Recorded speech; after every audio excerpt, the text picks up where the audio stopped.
then one day in 1945, it was 49 Rotarians who helped establish the United Nations and the structure of the United Nations. I'm sure most of you are aware of that. Hands up those who were aware of that. Okay.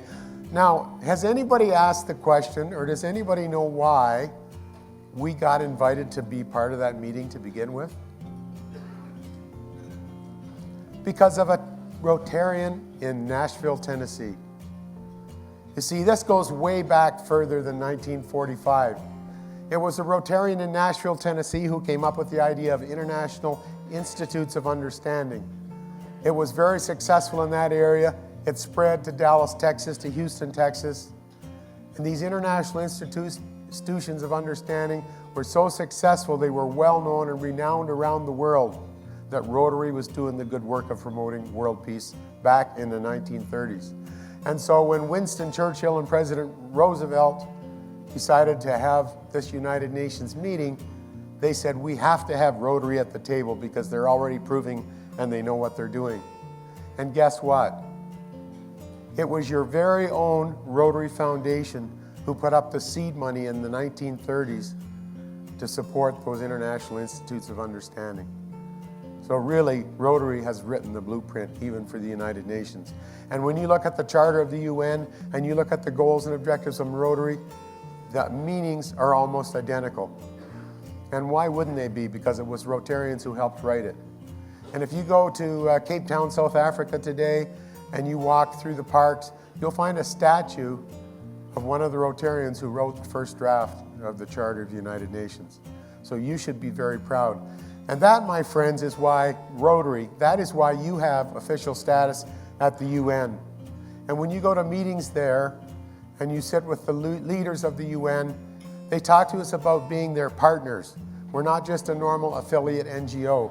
They talk to us about being the leading NGO in the whole United Nations. They are impressed by our actions, largely because of polio. And they say, we need to listen to you. But what they also say to us to come back and share with our Rotary friends is, please help us. You've proven that you can make traction. You can make the rubber hit the road. We had a lady in Côte d'Ivoire who organized a ceasefire in a conflict area for a day so we could go in and do polio inoculations. In fact, I was with her in Israel at the Zone Institute just a few months ago. She's the governor-elect now, and I'll be going to speak at her conference in Côte d'Ivoire in April 2016. But at that time, she was an average Rotarian just like you and I, and yet she was able to go into a military-torn area and arrange for a ceasefire for a day for polio inoculations. Talk to me later and I'll tell you how she did it.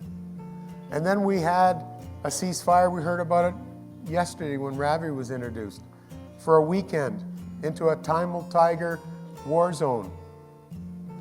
And a Rotarian, an average Rotarian at that day, who organized a ceasefire. So you know what the UN's thinking. They're saying to me, they're saying to Joe Loreni, our lead UN rep there, and the others, you Rotarians know how to do it. You've already got a ceasefire for a day. You've already got a ceasefire for a weekend. Please help us do a ceasefire for a week. Please help us do a ceasefire for a month. And then please help us do a ceasefire for a year. That is our challenge from the leadership at the United Nations. And some more things they asked us to share with Rotarians and our friends. Here are some of the things we can do to help the UN. You can do it, you can do it, you can do it in your club, in your community. Create public awareness about the world issues. Strengthen and scale up our already successful efforts. Everything we're doing is right as far as the UN's concerned. Everything we're doing is working well. They hope that we can do it more largely, more grand, bigger, better, more bolder, because the world needs our support. They hope we can continue to build literacy and education around the world in those areas that need it, because we all know that literacy is the pathway from poverty. And they want us to continue our exchange programs that promote tolerance and respect around the world.